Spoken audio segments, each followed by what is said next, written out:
சூரா அல் அன்பியா அத்தியாயம் 21. மொத்த வசனங்கள் 112. அளவற்ற அருளாளனும் நிகரற்ற அன்புடையோனுமாகிய அல்லாஹுவின் பெயரால். மனிதர்களுக்கு அவர்களின் விசாரணை நெருங்கிவிட்டது. அவர்களோ புறக்கணித்து கவனமின்றி உள்ளனர். தங்களின் இறைவனிடமிருந்து புதிதாக ஒரு செய்தி அவர்களிடம் வரும் போதெல்லாம் விளையாட்டாகவே அதை செவிமடுக்கின்றனர். அவர்களின் உள்ளங்கள் அலட்சியம் செய்கின்றன. இவர் உங்களை போன்ற மனிதர் தவிர யார்? பார்த்து கொண்டே இந்த சூனியத்திடம் செல்கிறீர்களா என்று அநீதி இழைத்தோர் மிகவும் ரகசியமாக பேசுகின்றனர். என் இறைவன் வானத்திலும் பூமியிலும் உள்ள சொல்லை அறிகிறான். அவன் செவியுறுபவன், அறிபவன் என்று தூதர் கூறினார். அதற்கு அவர்கள், இவர் கூறுவது அர்த்தமற்ற கனவு. இல்லை, இதை இவராக இட்டு கட்டினார். இல்லை, இவர் ஒரு கவிஞர். முன்னோர்களுக்கு கொடுக்கப்பட்டது போன்ற சான்றை அவர் நம்மிடம் கொண்டு வரட்டும் என்று கூறுகின்றனர். இவர்களுக்கு முன்னர் நாம் அளித்த எந்த ஊரும் நம்பிக்கை கொள்ளவில்லை. இவர்கள் நம்பிக்கை கொள்வார்களா? நபியே, உமக்கு முன் ஆண்களையே தூதர்களாக அனுப்பினோம். அவர்களுக்கு தூதுச் செய்தி அறிவித்தோம். நீங்கள் அறியாதிருந்தால் அறிவுடையோரிடம் கேளுங்கள். உணவு உட்கொள்ளாத உடலாக அவர்களை நாம் ஆக்கவில்லை. அவர்கள் நிரந்தரமாகவும் இருக்கவில்லை. அவர்களுக்கு அளித்த வாக்குறுதியை பின்னர் உண்மையாக்கி அவர்களையும் நாம் நாடியோரையும் காப்பாற்றினோம். வரம்பு மீறியோரை அளித்தோம். உங்களிடம் ஒரு வேதத்தை அருளினோம். அதில் உங்களுக்கு அறிவுரை இருக்கிறது. நீங்கள் விளங்க வேண்டாமா?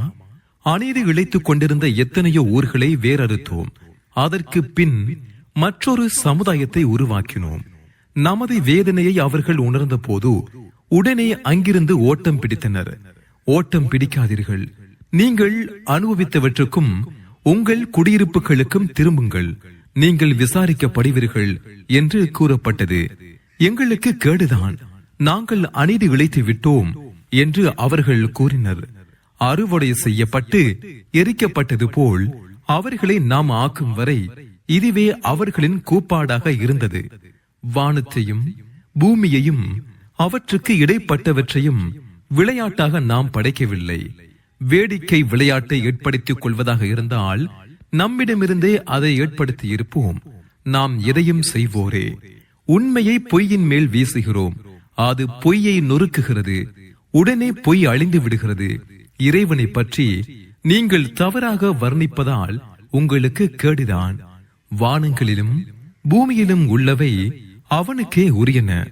அவனிடத்தில் இருப்போர் அவனது வணக்கத்தை விட்டும் பெருமை அடிக்க மாட்டார்கள், சோர்வடையவும் மாட்டார்கள். இரவிலும் பகலிலும் துதிப்பார்கள், சலிப்படைய மாட்டார்கள். கடவுள்களை பூமியிலிருந்து இவர்கள் தயாரிக்கிறார்களா? அவர்கள் உயிர் கொடுத்து எழுப்புவார்களா? அவ்விரண்டிலும், வானங்களிலும் பூமியிலும் அல்லாஹுவை தவிர வேறு கடவுள்கள் இருந்திருந்தால் இரண்டும் சீரழிந்திருக்கும். அவர்கள் கூறுவதை விட்டும் அரிஷின் அதிபதியாகிய அல்லாஹ் தூயவன். அவன் செய்வது பற்றி விசாரிக்கப்பட மாட்டான். அவர்களே விசாரிக்கப்படுவார்கள். அவனை அன்றி கடவுள்களை ஏற்படுத்திக் கொண்டார்களா? உங்கள் சான்றுகளை கொண்டு வாருங்கள். இதுவே என்னுடன் இருப்போரின் அறிவுரையும் எனக்கு முன் சென்றோரின் அறிவுரையும் ஆகும் என்று நபியே கூறுவீராக. எனினும் அவர்களில் பெரும்பாலோர் உண்மையை அறிய மாட்டார்கள். அவர்கள் புறக்கணிப்பவர்கள். என்னை தவிர வணக்கத்திற்குரியவன் யாருமில்லை, எனவே என்னையே வணங்குங்கள் என்பதை அறிவிக்காமல் உமக்கு முன் எந்த தூதரையும் நாம் அனுப்பியதில்லை. அளவற்ற அருளாளன் சந்ததியை ஏற்படுத்திக் கொண்டான் என கூறுகின்றனர். அவன் தூயவன். மாறாக அவர்கள் வானவர்கள், மரியாதைக்குரிய அடியார்கள். அவர்கள் அவனை முந்தி பேச மாட்டார்கள். அவனது கட்டளைப்படியே செயல்படுவார்கள். அவர்களுக்கு முன்னும் பின்னும் உள்ளதை அவன் அறிவான். அவன் பொருந்திக் கொண்டோருக்காகவே தவிர மற்றவருக்கு அவர்கள் பரிந்துரை செய்ய மாட்டார்கள். அவர்கள் அவனது அச்சத்தால் நடுங்குவார்கள். அவன் அன்றி நான் தான் வணக்கத்திற்குரியவன் என்று கூறுபவனுக்கு நரகத்தையே கூலியாக வழங்குவோம். அநீதி இழைத்தோருக்கு இவ்வாறே கூலி வழங்குவோம். வானங்களும் பூமியும் இணைந்திருந்தன என்பதையும் அவ்விரண்டையும் நாமே பிரித்தோம் என்பதையும், உயிருள்ள ஒவ்வொரு பொருளையும் தண்ணீரிலிருந்து அமைத்தோம் என்பதையும் நம்மை மறுப்போர் சிந்திக்க வேண்டாமா? அவர்கள் நம்பிக்கை கொள்ள வேண்டாமா? பூமி அவர்களை சாய்த்து விடாதிருப்பதற்காக முளைகளை ஏற்படுத்தினோம். அவர்கள் வழி காண்பதற்காக பல நீண்ட பாதைகளையும் அதில் ஏற்படுத்தினோம். வானத்தை பாதுகாக்கப்பட்ட முகடாக்கினோம். அவர்களோ அதிலுள்ள சான்றுகளை புறக்கணிக்கின்றனர். அவனே இரவையும் பகலையும் சூரியனையும் சந்திரனையும் படைத்தான். ஒவ்வொன்றும் வான்வெளியில் நீந்துகின்றன. நபியே, உமக்கு முன் எந்த மனிதருக்கும் நாம் நிரந்தரத்தை ஏற்படுத்தவில்லை. நீர் மரணித்து விட்டால் அவர்கள் நிலையாக இருப்பவர்களா? ஒவ்வொருவரும் மரணத்தை சுவைப்பவரே. நன்மை தீமையின் மூலம் பரீட்சித்து பார்ப்பதற்காக உங்களை சோதிப்போம். நம்மிடமே திரும்ப கொண்டு வரப்படுவீர்கள். நபியே, ஏக இறைவனை மறுப்போர் உம்மை காணும் போது உம்மை கேலி பொருளாகவே கருதுகின்றனர். இவர்தான் உங்கள் கடவுள்களை பற்றி விமர்சிப்பவரா என கூறுகின்றனர். அவர்கள் அளவற்ற அருளாளனை நினைவு கூற மறுப்பவர்கள். மனிதன் அவசரக்காரனாக படைக்கப்பட்டுள்ளான். பின்னர் எனது சான்றுகளை உங்களுக்கு காட்டுவேன். என்னிடம் அவசரப்படாதீர்கள். நீங்கள் உண்மையாளர்களாக இருந்தால் இந்த எச்சரிக்கை எப்போது நிகழும் என்று கேட்கின்றனர். நரகத்திலிருந்து தமது முகங்களையும் முதுகுகளையும் தடுக்க முடியாத நேரத்தை ஏக இறைவனை மறுப்போர் அறிய வேண்டாமா? அவர்கள் உதவி செய்யப்பட மாட்டார்கள். மாறாக அது அவர்களிடம் திடீரென்று வந்து அவர்களை திகைக்க வைக்கும். அதை தடுக்க அவர்களுக்கு இயலாது. அவர்கள் அவகாசம் அளிக்கப்படவும் மாட்டார்கள். நபியே, உமக்கு முன் பல தூதர்கள் கேலி செய்யப்பட்டனர். எதை கேலி செய்தார்களோ அதுவே கேலி செய்தோரை சுற்றி வளைத்தது. இரவிலும் பகலிலும் அளவற்ற அருளாளனிடமிருந்து உங்களை காப்பாற்றுபவன் யார் என்று கேட்பீராக. எனினும் அவர்கள் தமது இறைவனை நினைப்பதை புறக்கணிக்கின்றனர். நம்மை விட்டும் அவர்களை காப்பாற்றும் கடவுள்கள் அவர்களுக்கு உள்ளனரா? அவர்கள் தமக்கே உதவிட இயலாது. அவர்கள் நம்மிடமிருந்து காக்கப்படவும் மாட்டார்கள். அவர்களுக்கு ஆயுளை அதிகமாக்கி அவர்களுக்கும் அவர்களின் முன்னோர்களுக்கும் வாழ்க்கை வசதியை கொடுத்தோம். பூமியை அதன் ஓர பகுதிகளில் குறைத்து வருகிறோம் என்பதை அவர்கள் சிந்திக்க வேண்டாமா? அவர்களா நம்மை வெல்பவர்கள்? தூதி செய்தியை கொண்டே உங்களை எச்சரிக்கிறேன் என்று நபியே கூறுவீராக. எச்சரிக்கப்படும் போது அழைப்பை செவிடன் செவியுற மாட்டான். உமது இறைவனின் வேதனையில் சிறிதளவு அவர்களுக்கு ஏற்பட்டால் எங்களுக்கு கேடுதான், நாங்கள் அநீதி இழைத்தோம் என கூறுவார்கள். கியாமத் நாளுக்காக நீதியான தராசுகளை நிறுவுவோம். எவருக்கும் சிறிதளவும் அநீதி இழைக்கப்படாது. ஒரு கடுகு விதையளவே இருந்த போதும் அதையும் கொண்டு வருவோம். கணக்கெடுக்க நாமே போதும். வேறுபடுத்தி காட்டுவதையும் ஒளியையும் நம்மை அஞ்சுவோருக்கு அறிவுரையையும் மூசாவுக்கும் ஹாரூனுக்கும் அளித்தோம். அவர்கள் தனிமையில் தமது இறைவனை அஞ்சுவார்கள். யுக முடிவு நேரம் பற்றியும் அஞ்சுவார்கள். இது பாக்கியம் நிறைந்த அறிவுரை. இதை நாமே அருளினோம். இதையா நீங்கள் மறுக்கிறீர்கள்? இதற்கு முன் இப்ராஹிமுக்கு அவரது நேர்வழியை கொடுத்தோம். அவரை பற்றி அறிந்தவராக இருந்தோம். நீங்கள் வணங்கும் இந்த சிலைகள் என்ன என்று அவர் தமது தந்தையிடமும் தமது சமுதாயத்திடமும் கேட்டபோது, எங்கள் முன்னோர்கள் இவற்றை வணங்க கண்டோம் என்று அவர்கள் கூறினர். நீங்களும் உங்களின் முன்னோர்களும் தெளிவான வழிகேட்டிலேயே இருக்கிறீர்கள் என்று அவர் கூறினார். நீர் உண்மையைத்தான் கூறுகிறீரா அல்லது விளையாடுகிறீரா என்று அவர்கள் கேட்டனர். அவ்வாறில்லை. வானங்களையும் பூமியையும் படைத்த இறைவனே உங்கள் இறைவனாவான். நான் இதற்கு சாட்சி கூறுபவன் என்று அவர் கூறினார். அல்லாஹுவின் மீது ஆணையாக, நீங்கள் திரும்பிச் சென்ற பின் உங்கள் சிலைகளை உடைப்பேன் என்றும் கூறினார். அவர்கள் பெரிய சிலையிடம் திரும்ப வர வேண்டும் என்பதற்காக அவற்றில் அதை தவிர மற்றவற்றை அவர் துண்டு துண்டாக்கினார். நமது கடவுள்களை இவ்வாறு செய்தவன் யார்? அவன் அநீதி இழைத்தவன் என்று அவர்கள் கூறினர். ஓர் இளைஞர் அவற்றை விமர்சிப்பதை செவியுற்றுள்ளோம். அவர் இப்ராஹிம் என்று குறிப்பிடப்படுவார் என கூறினர். அவரை மக்கள் பார்வைக்கு கொண்டு வாருங்கள், அவர்கள் சாட்சி கூறட்டும் என்றனர். இப்ராஹிமே, எங்கள் கடவுள்களை நீர்தான் இவ்வாறு செய்தீரா என்று அவர்கள் கேட்டனர். அதற்கு அவர், இல்லை, அவற்றில் பெரிய சிலையை இதை செய்தது.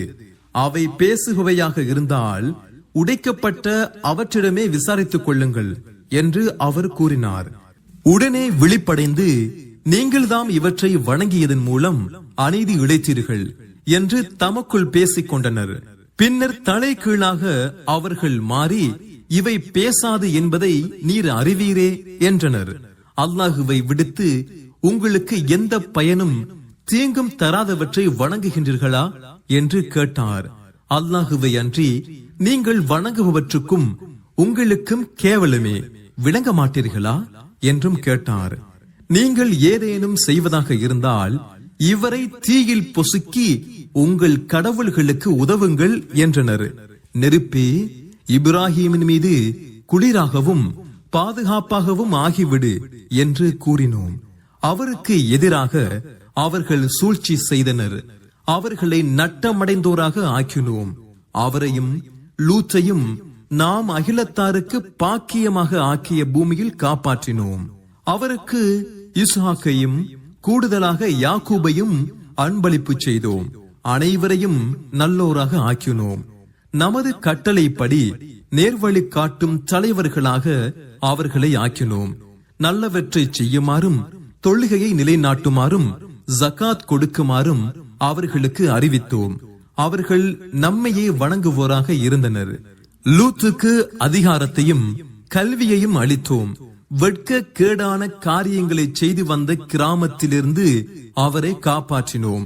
அவர்கள் கெட்ட கூட்டமாகவும் குற்றம் புரிவோராகவும் இருந்தனர். அவரை நமது அருளில் நுழைத்தோம். அவர் நல்லோர்களில் ஒருவர். நூஹ் இதற்கு முன் நம்மிடம் பிரார்த்தித்த போது அவருக்காக அதை ஏற்றுக்கொண்டோம். அவரையும் அவரது குடும்பத்தினரையும் பெரும் கஷ்டத்திலிருந்து காப்பாற்றினோம். நமது வசனங்களை பொய்யென கருதிய கூட்டத்திலிருந்து காப்பாற்றி அவருக்கு உதவினோம். அவர்கள் கெட்ட கூட்டமாக இருந்தனர். எனவே அவர்கள் அனைவரையும் மூழ்கடித்தோம். ஒரு சமுதாயத்தின் ஆடு இன்னொரு சமுதாயத்தின் விளை நிலத்தில் மேய்ந்த போது தாவூதும் சுலைமானும் தீர்ப்பளித்ததை நினைவூட்டுவீராக. அவர்களின் தீர்ப்புக்கு நாம் சாட்சியாக இருந்தோம். அதை சுலைமானுக்கு விளங்க வைத்தோம். இருவருக்குமே அதிகாரத்தையும் கல்வியையும் வழங்கினோம்.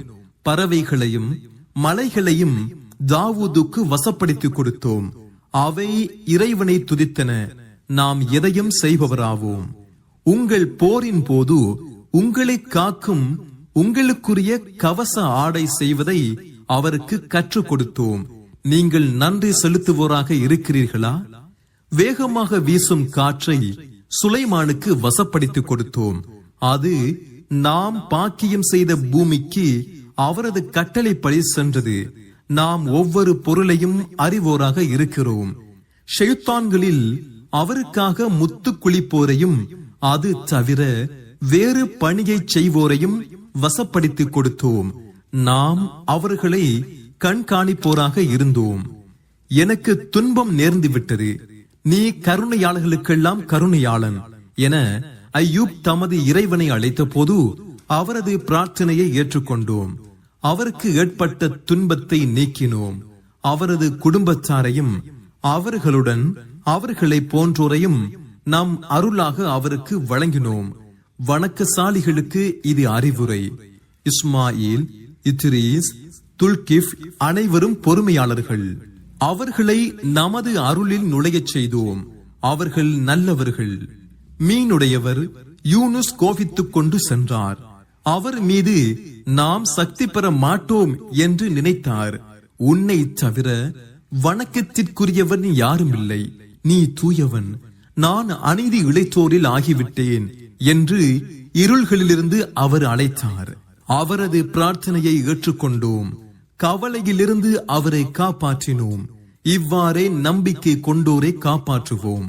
என் இறைவா, என்னை தனியாளாக விட்டு விடாதே, நீ மிகச்சிறந்த உரிமையாளன் என்று ஜக்கரியா தமது இறைவனை அழைத்த போது அவருக்காக அவரது பிரார்த்தனையை ஏற்றோம்.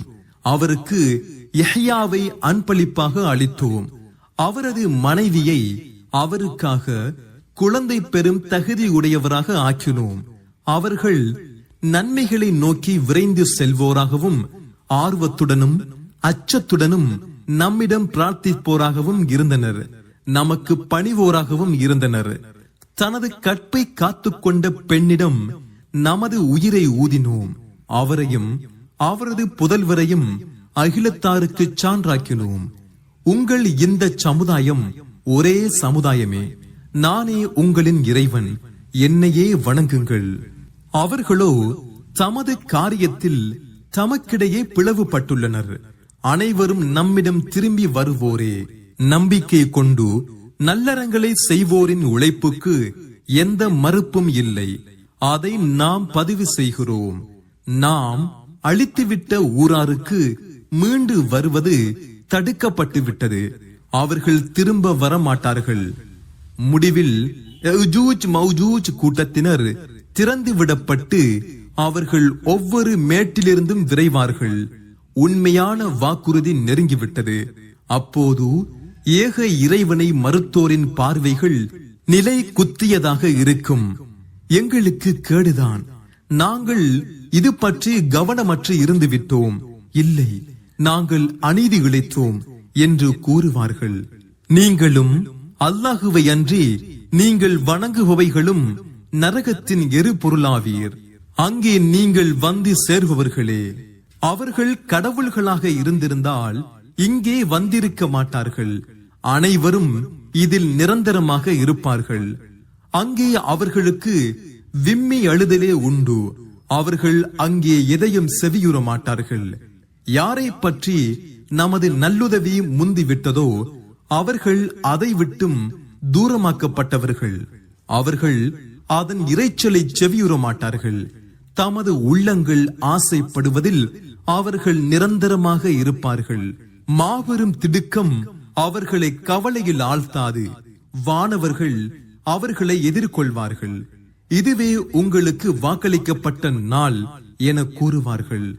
எழுதப்பட்ட ஏடுகளை சுருட்டுவது போல் வானத்தை நாம் சுருட்டும் நாளில் முதல் படைப்பை நாம் துவக்கியது போல் அதை மீண்டும் நிறுவுவோம். இது நமது வாக்குறுதி. நாம் எதையும் செய்வோராவோம். ஜபூர் வேதத்தில் அறிவுரைக்கு பின் பூமியை எனது நல்லடியார்கள் வாரிசாக அடைவார்கள் என்று எழுதியிருந்தோம். வணங்கும் சமுதாயத்துக்கு இதில் போதுமானது உள்ளது.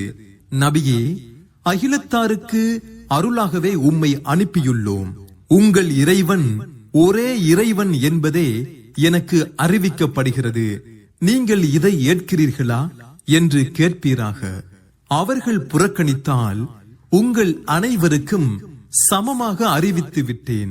உங்களுக்கு எச்சரிக்கப்படுவது அருகில் உள்ளதா தூரத்தில் உள்ளதா என்பதை அறிய மாட்டேன் என்று கூறுவீராக.